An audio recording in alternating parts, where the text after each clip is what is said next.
Hey everybody, it's Aaron and welcome back to Voice Comics and Collectibles, and today we're going to cover this past weekend's WrestleMania. Your first match on the card is Alexa Bliss and Nikki Cross versus the Kabuki Warriors for the WWE Women's Tag Belts. And it was a really good match that started off hot for Cross and Bliss. You know, they're getting their stuff in, really taking charge of the match, and then it spills to the outside and Asuka and Kairi start using, double teaming and using their advantage to slow the pace down. And it was a really good match for what most people consider textbook, like tag wrestling on the part of the Kabuki Warriors. You isolate one opponent and you're half the ring and grind them down. And because the Kabuki Warriors are obviously heels in this situation, they're milking everything out of every 5-second count they can get to inflict as much damage as they possibly can on their opponent. And it tells this really good story because it makes the Kabuki Warriors look super strong as they're defending their tag belts. And in Cross and Bliss, because I realize they don't really have a team name, get in moments, flashes of offense before they're cut off and ground down again by the heels. But one of my favorite parts is they make fun of Alexa's cutesy thing that she does where my hands does this after ducking a move, and then Alexa hits them with it. At one point in the match, I distinctly remember too, Kairi just grabs a handful of Alexa's hair and just drags her to the corner of the ring or right for the blind tag. And I thought that was really cool because they are really, really working heel here. You kind of got the impression that Kairi and Asuka were still doing their fun things and being heels and mocking their opponents, but they were really in this to retain their tag titles. They weren't exactly taking it easy. But there was a lot of good sections like that, and grinding down your opponent really good. And there's a really good point in where they put, I guess you call it the trio wire. That's what we used to call it back in the day when, your feet would get tied up in the top turnbuckle, and they would do a move to you in the corner. But this was, Alexa was tied up in the corner, and then Kairi jumps off and does the double stomp to her head. Just a lot of good moments that I really thought were great.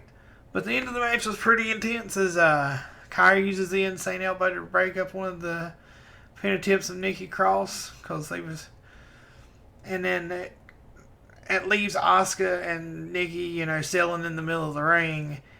And then when Nikki gets a real quick move in and tries for the pin and rolls through, Asuka puts her in the Asuka lock, and Alexa has to break it with Twisted Bliss. That was a really good section, two of the ladies are getting in their signature moves. It really set the pace well, where it was up and down throughout the entirety of the matches. You're really rooting for the baby faces to get over in the match, but every time they get a little bit of something in, Asuka and Kairi just cut it off at the pass. But as it gets hot at the end of the match, Nikki finally gets in her swinging neck breaker, twisting neck breaker, whatever you want to call it. Sort of looks like a twist of fate to me. And it tags in Alexa for the Twisted Bliss and gets the 1-2-3 as Cross and Bliss are your new women's tag champions and maybe the first 2-time women tag champs. I'm not sure, but at least this is their second title reign. So congratulations. And match 2 of WrestleMania is going to be Baron Corbin versus Elias.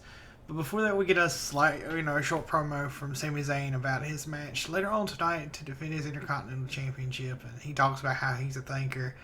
And he doesn't know for sure if Brandon Daniel Bryan's even going to get his hands on him because he has the Artist Collective of Shinsuke Nakamura and Cesaro. But with that little promo out of the way, we go into the match of Elias versus Baron Corbin, which, if you've been following, it's been about a week as of WrestleMania since Baron Corbin got mad because they've been going back and forth, and Elias has been writing little songs about Corbin. That Baron Corbin jumped Elias on SmackDown, I believe. No, I think it was SmackDown. They got into a kerfluffle in the nest at the Performance Center, and Baron Corbin knocked him off to the hard floor below. And we didn't know as the beginning of WrestleMania if this match was even going to happen, if Elias was medically cleared. But as Baron Corbin does Baron Corbin things and stands in the middle of the ring gloating, he demands the ref count to 10, declare him the winner.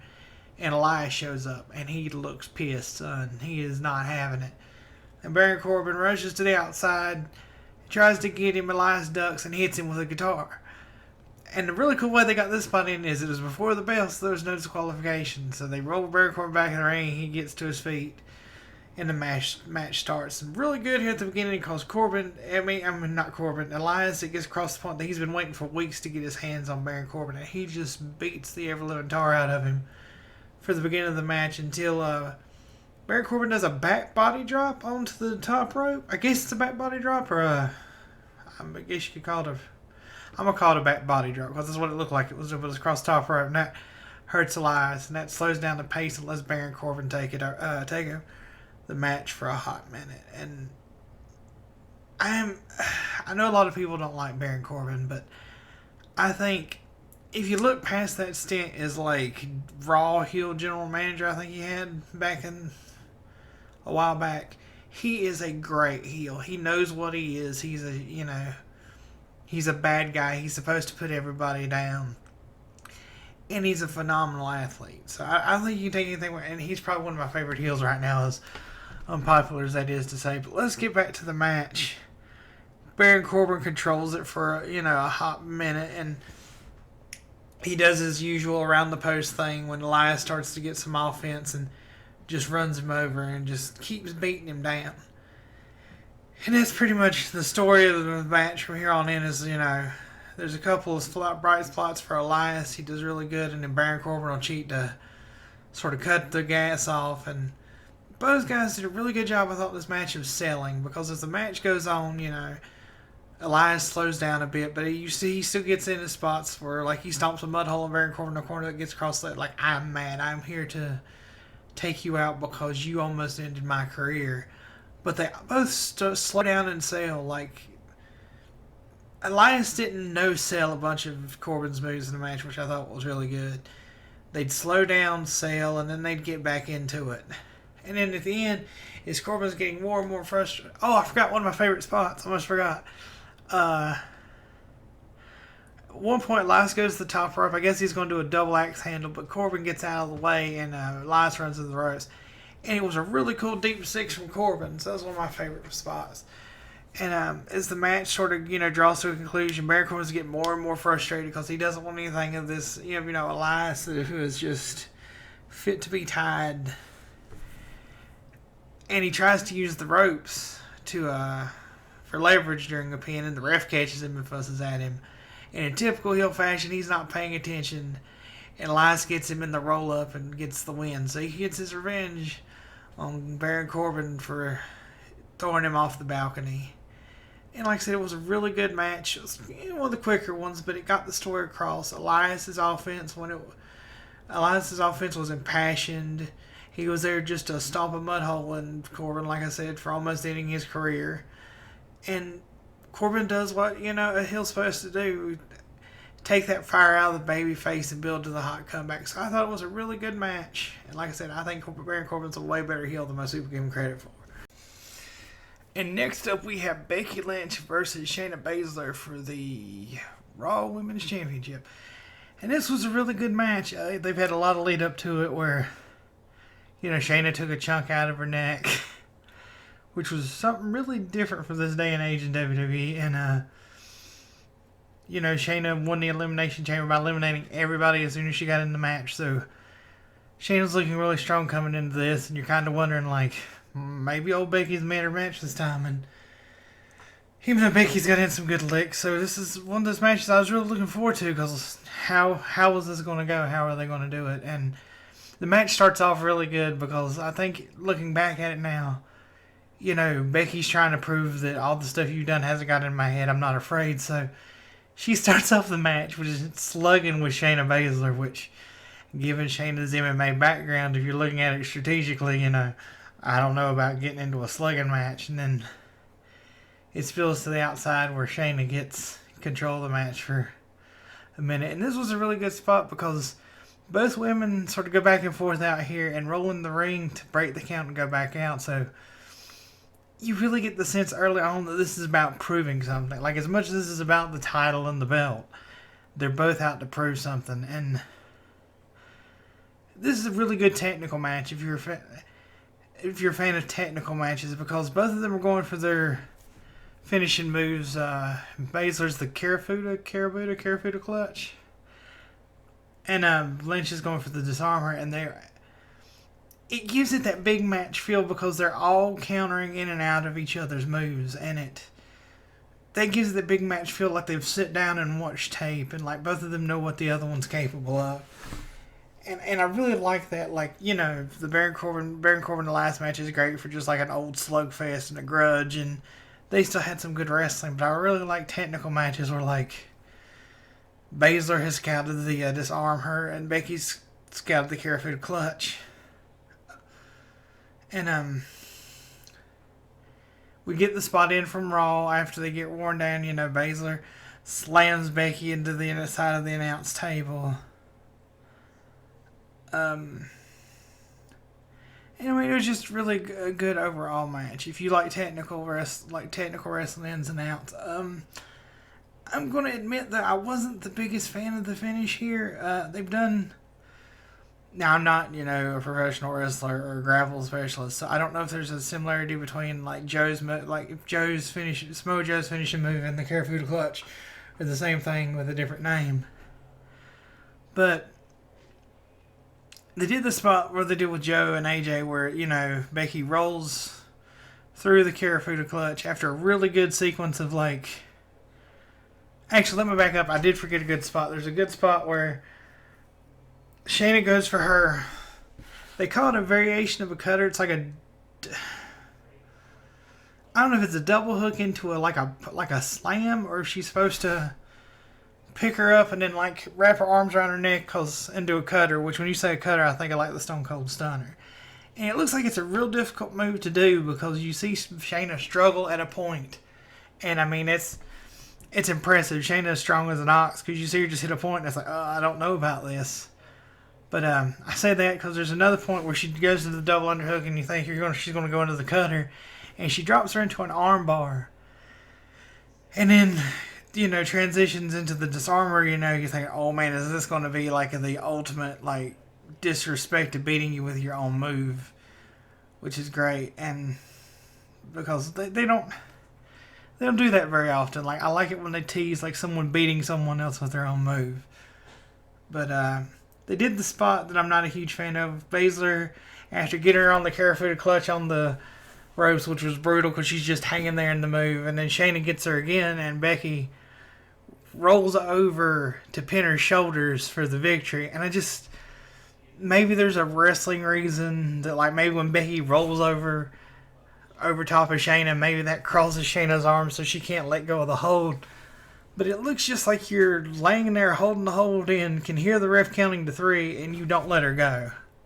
So it was a good match. It's a great match. I'm just not a fan of that ending. It was good the first time I saw it, like Joe versus AJ. Like, okay, well, maybe he was caught by surprise. But when you put it in context of the rest of the match, and, you know, it feels like these two have really studied each other. And Shayna, you would think, you bring a submission specialist, you know your own hold. Would know, well, okay, I know how to counter my own hold, so that's what I need to look for. So seeing her just hold it on for the 3 count, I don't know. It's just a letdown at the end of the match. Like I said, there might be a technical reason. I've never been in a Karafuda clutch and rolled over to pin somebody. You know, if you've seen me, and I'm not rolling over to pin anybody. But I'm not the biggest fan of that. But it does set up a good story because Baszler looks really distraught and like she lost. So I'm wondering, like, where are they going to take it from here? Is this going to drastically affect Baszler that after all the back and forth she couldn't deliver? So are we going to see maybe a new arc of Baszler losing some confidence or rebuilding her character? Or is this just going to go forward from this point and Baszler will just set her sights on another title or come back and try again? Either way, looks like it could be a good match, so we'll see where that leads. And I did leave out one spot. Sorry, guys. I'm really new to this whole, like, doing a review on a pay-per-view thing. I'm trying to watch the matches and talk about them, and it's a lot to remember. But I did like this one spot that after Becky, they say slam her on the apron. It looks like a rock bottom on the apron. Pins Shayna, and she sits there for a hot minute. It just looks like, what have I got to do to beat this guy? beat this girl, not guy, this girl. And it's you really appreciate wrestling when you catch the small notes they throw into their storytelling, because you see people do this fairly frequently, and it's like 2 or 3 seconds. They sit there and they get back through. Becky sits there a hot minute, like, I don't know what to do, and of course that gives Shayna the opening when she goes to the top rope and does, I guess, a step up enziguri or a kick to Becky when she's at the top of the turnbuckle. So it's those things, especially this is the second time I sit down and watched it, that you really notice is their storytelling, and that's the draw of a wrestling match or a wrestling show, is not whether it's real or fake, and well, UFC's real, well, who cares, you know. It's about the story they're telling and how they choose to do that. And I really like Shayna because I think Shayna does a good job of mixing, because she has that MMA background. She mixes in MMA but still does wrestling moves. And I think that makes it entertaining to see a hybrid of those two styles and not someone just sticking to, well, I'm an MMA fighter, so I'm going to stand there and trade with people and a couple of submission holds and things like that. And next up we have Daniel Bryan versus Sami Zayn for the Intercontinental Championship. And you know, if you've been following, this has been building up for weeks. Zayn's been running his mouth about Bryan and how he made the wrong choice going with Drew Gulak, because they now have sort of a partnership where they're, I guess Daniel Bryan's found a little bit of fire in his belly because he's got a young guy who challenged him and pushed him to his limits, and now they're working together and making each other stronger. But Sammy has his, resentment that Bryan didn't join the Artist Collective, and they've been going back and forth for weeks. So this is the culmination of all that, and it's a really, really interesting match, especially if you remember back in the day when, like, they would do like wrestler versus manager matches, like Bobby Heenan. You'd have one of those good matches, a match where the wrestler had been screwed by the heel manager, because that's what Zayn, I guess, isn't really wrestling as much now. He's more of a heel manager. But you have one of those matches where they finally the babyface gets their hands on this manager that's been screwing them and talking crap for weeks. And it's a really good match because Sammy takes it super slow in the beginning and constantly teases tying up with Daniel, and then walks to the outside, nurses every bit out of the 10 count, and then it'll roll back in and roll back out. And it really builds that tension because you, as like a fan, want to see Sammy get his comeuppance, and you're like, come on, man, get in there and fight. And it's good to see that in wrestling. And really, this one was more about telling a story, and it's even better because Sammy, I don't want to say used to be a wrestler because he still is, but like I said, I guess he's a manager now. And he really just took he's transitioned to this heel manager persona really well. I did not want to get into physical contact with Daniel Bryan for the large part at the beginning of the match, to the point that, like, Sammy runs around the ring and Shinsuke and Cesaro keep getting in the way to sort of, they don't let their hands on Bryan but to stop him. And Gulak gets enough of that, and you see him jump up on the apron and do like a flying double clothesline to get them out of the equation. And our match really picks up when Daniel Bryan gets back in the ring and goes, Drew, don't worry about it. Just let him do whatever. And then you think Sammy's just going to walk off, and Sammy's doing good jaw jacking, like, best decision you've ever made. And he starts walking over the ramp. And Daniel finally runs down there and gets a hold of him and just beats the tar out of him. And it's so great because Sammy does such a good job. And you just hear him going, oh, God, it doesn't have to be this way. Just like a good heel manager would do, who does not want a piece of who he's fighting, just begging for his life. And it's just so great. It really is, because after, that fine clothesline, he removed the outside contingent of Cesaro and Nakamura, throwing him over the guardrail. And it was just really good storytelling. And like I said, I was so impressed with Sammy that he could have been in there and been trying, like, well, no, I'm a wrestler, I need to do this. He's like, nah, I'm a heel manager. And it was just great watching him beat the tar out of, Daniel Bryan beat the tar out of Sammy, and Sammy selling and then doing the classic thing that all heels do. When he would get an upper hand on Daniel Bryan, he'd talk trash, get in his face. And then there's this one spot where Daniel just starts taking, like, slaps to the face, and Daniel just hulks up and just takes it to him. But then Cesaro and Nakamura, jump Gulak, and, them being buddies, Daniel dives to the outside. And unfortunately, this gives Sammy enough time to recover. And when Daniel goes off the top rope, he takes a haluva kick to the face. and that dastardly heel retains his title. But like I said, guys, great match, especially if you've never seen like a heel manager, I guess, work a match. It really gets you like angry because you want him just to get his mud hole stomped in him, and then when Daniel finally gets hold of him, you're just so excited.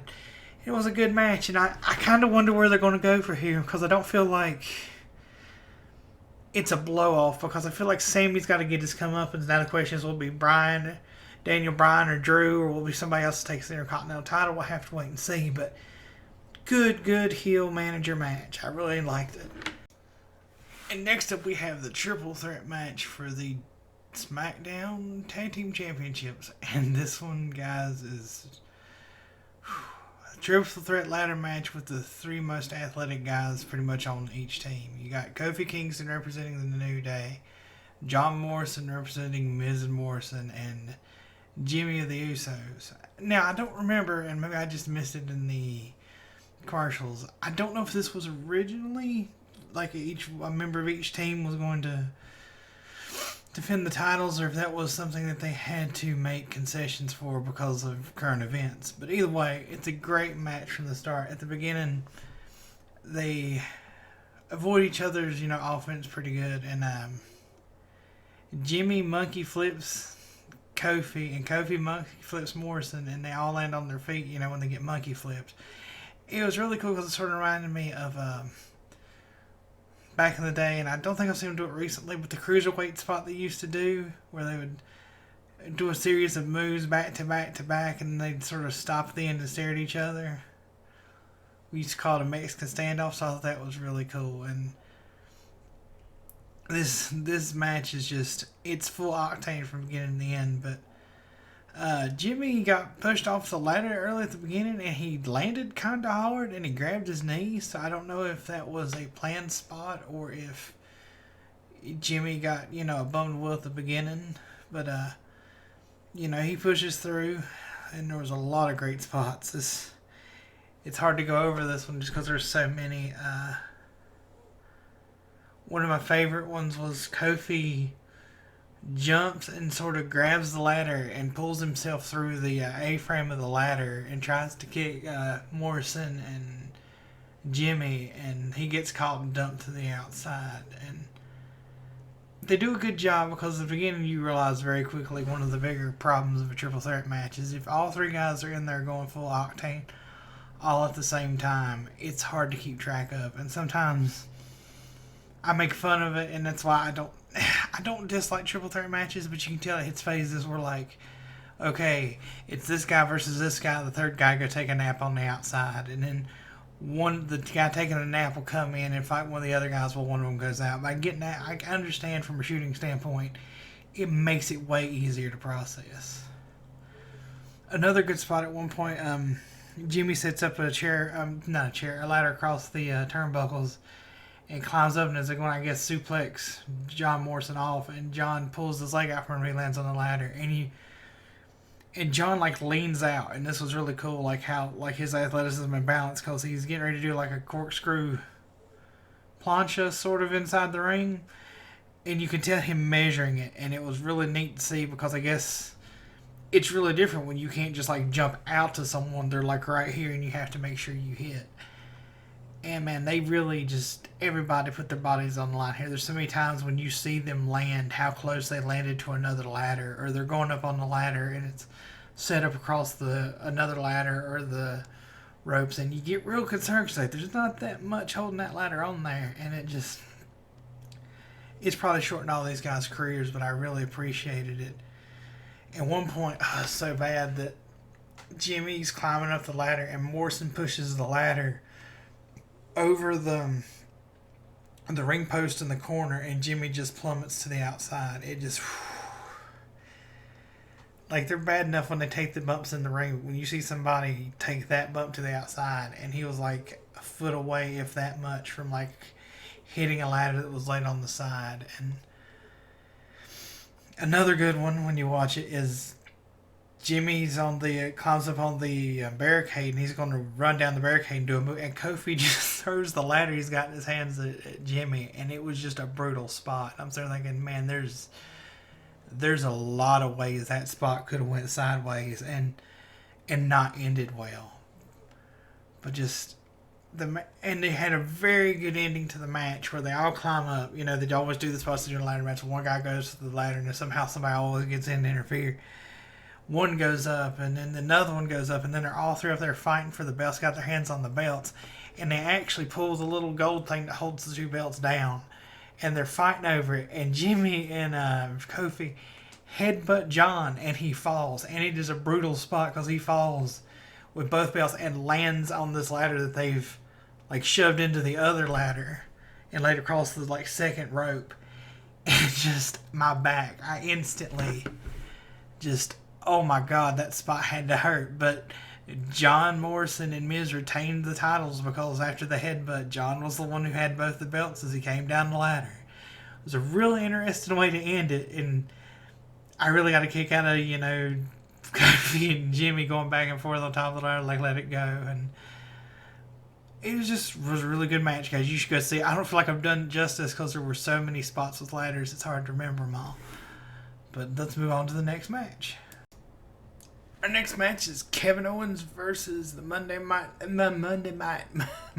Messiah, Seth Rollins. And this is a match they've been building for, I think, a couple months now. Seth Rollins, ever since Survivor Series, I think last year, said that he was here to reshape the Raw brand and to get rid of those that weren't worthy, and they had this whole angle. And the whole time Kevin Owens has been like the defiant thorn in his side, and like, you know, you don't really have the right to tell us that. And they've gone back and forth. They had AOP involved because his stable is AOP, Buddy Murphy, and of course Seth Rollins. So as they've gone back and forth, Seth cut this great promo leading up to WrestleMania. I think it was the Raw before WrestleMania that he points out that I have made moment after WrestleMania moment, and all your WrestleMania career reads as one failure after another. So that really sets this point that like Kevin Owens is not really sure going into this. Like, I mean, he has a point, and the match starts off, you know, how you'd expect. Kevin gets a hold of Seth and really just starts lighting him up, letting out all that pent-up aggression for all the things he said for the past weeks, and goes real good. And they really focus in this match on telling a story. And Seth sells and runs from him and sells and runs. And then eventually the tables turn, and then Seth starts, you know, giving him all this rhetoric over and over again about, you know, what did I tell you? You wanted this. You wanted to wrestle me at WrestleMania. What did I tell you? When the lights are the brightest, I become a god. So it really sets up this dynamic that you've got Kevin Owens fighting against the false messiah, you know, Seth Rollins. Which is a really big departure if you remember most of Kevin Owens' biggest moments. He was the heel. Now he's the babyface. And they really take time to jaw jack back and forth. So you get the animosity there, and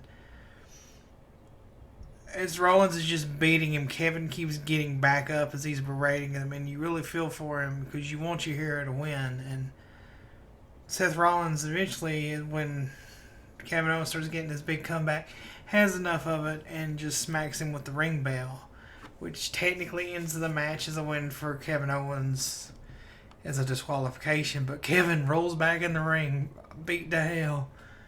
And he says, nah, Seth, I don't want it like this. This is not how this is going to end. You don't get to decide how I win this.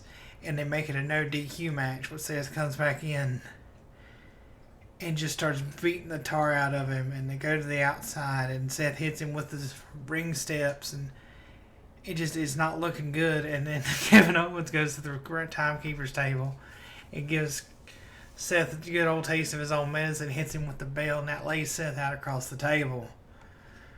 And he jumps off the WrestleMania sign and gives Seth the elbow drop. And I gotta give Seth credit. Like, I don't know if he actually hurt his ribs, because he does mention, you hear him mention the ribs at some point in the match. So I don't know if that's selling, if he did actually injure his ribs, but he's selling it. Like, he sounds like he's just out of breath. Like, his ribs are crushed. And Kevin rolls him back in the ring and gives him the cutter for the win. And it just was, it's a match you really ought to go see. I don't quite do it justice here, because I want you guys to go watch it. It's a big blow-off to months of TV, and I think it's a good example that if they want to write that way, WWE can book something that's been going on for months, and then you have this big finish. And it was just good to see Kevin Owens, I guess, finally have his winning WrestleMania moment and to shut down Seth Rollins and that he's been a failure and that's all he'll ever be.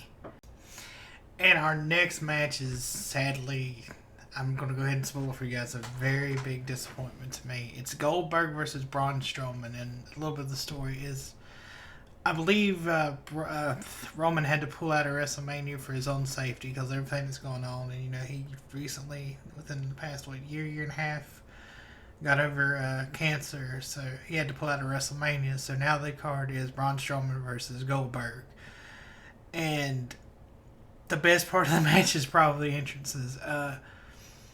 They do a little bit in the beginning, and then Goldberg slips out of Braun's power slam and spears him. And then spears him, and then spears him, and spears him. And then when he goes to put Braun in the jackhammer, Braun counters into a power slam with several more follow-up power slams and gets the 1, 2, 3. And I don't know, I love Bill Goldberg as a kid. I was a WCW kid before, I switched over to WWF. Bill Goldberg's undefeated streak and just watching him run through people was a very memorable part of my childhood. And I know Bill's not a spring chicken, and even when he was, his best matches didn't go long. But this just, I don't know, it was such a disappointment. And I just hope maybe they learn, maybe we shouldn't put the belt on people that are part-time. Because I didn't expect the match to go long, but I expected a bit more of a fight than this, and it just is probably one of the biggest letdowns of day one, to be totally honest with you. And brings us to the final match of the night, the Boneyard match with Taker versus AJ. And this one's a bit different because they didn't do a Buried Alive match in the arena. They shot a mini movie, I guess would be the best way to put it, for this match, but it was really cool. It starts off with AJ. A hearse pulls up and AJ comes out of the back of the coffin making fun of the dead man, and Taker pulls up on the bike, and it's a really good start to the match. Taker starts beating his butt for all the crap he's been talking about his wife, and throws him up on a car and beats him up on top of the car, and he's talking to him the whole time and says, "You wanted a piece of this old man," and it cracks me up. At one point, I think after they get off the car, he goes, "Oh, you want more? I got a lot of more, Taker." And so it really cracked me up. And he just keeps beating the tar out of AJ until he puts him in the grave where he's supposed to bury him. And Gallows and Anderson pop up. So, it's already a 2-on-1. And then they have a bunch of hooded men in the building behind them as they shove down the corrugated doors. And Taker's surrounded by 8 hooded guys and Gallows and Anderson. And then Taker beats up the hooded guys. I guess it's a nod back to when Taker used to have druids in some of his matches. And then Gallows and Anderson get in a little bit of offense here and there. And they're going to beat him with a shovel. But, Taker gets out of counters and starts beating them with the shovel. Where out of nowhere, AJ clocks him with a tombstone. And Taker sells real good. And it's kind of the downside of the story at this point, I guess, because, Taker's getting his butt beat in by AJ now that he's been hit by a tombstone, and AJ keeps talking about how he's washed up and old and he hadn't got it anymore, and it got me in the feels because we all know Taker's not a spring chicken anymore, but, you hate to see the dead man go down. But that's one thing I was kind of worried about watching. I was like, Taker generally doesn't seem to fare all that well in Buried Alive or casket matches, and you would think that would be Taker's forte. But AJ beats him up and throws him in the grave, and when he gets the bulldozer to bury Taker, the lights cut on and Taker's behind him, and I guess they were doing the thing where he came in the fight as the American badass Taker, and then he uses his Undertaker powers, and he's magically out of the grave and behind AJ and starts beating the tar out of him, and AJ's shocked because he's like, I had you beat, I had you dead and buried, and he climbs up a ladder, and they go on top of a corrugated roof, and Gallows and Anderson try to cut him off, and then Gallows gets thrown off the building, and Anderson has to eat the tombstone from the dead man. As AJ's backing up, and doesn't know what to make out of all this, which is great vintage Taker. You know, Taker gets beat down, and you think he's dead, and he comes back, and he choke slams AJ off the top of the corrugated roof, and this sort of is, I guess, Taker's comeback as he's dragging him to the grave. He's talking to him. Is this what you wanted? No, it's all right, man. You fought good. We're good. And then when he gets him to the edge of the grave, you think, okay, well, maybe Taker's going to let him go. He put up a good fight. And Taker kicks him into the grave and gets the backhoe and buries him. And there you have it. Taker has shut up AJ and won the Buried Alive match to close day 1 of WrestleMania. It's pretty good. Anyway, guys, it's been a long day and a long video, and I appreciate you guys for sticking with me. I tried to keep this under an hour. We'll see where we're at after I get done with recording these last couple of matches. Leave me feedback on any of it, how you think I can do it better. I'm going to try to do a different approach for the day 2 video. So maybe it's a little bit easier on me, but I figured out how to do these WWE pay-per-views because I really enjoy sharing my love of wrestling with you guys. Comment down in the comments below, leave feedback, follow us on all the socials. And I'll see you back here tomorrow for day 2.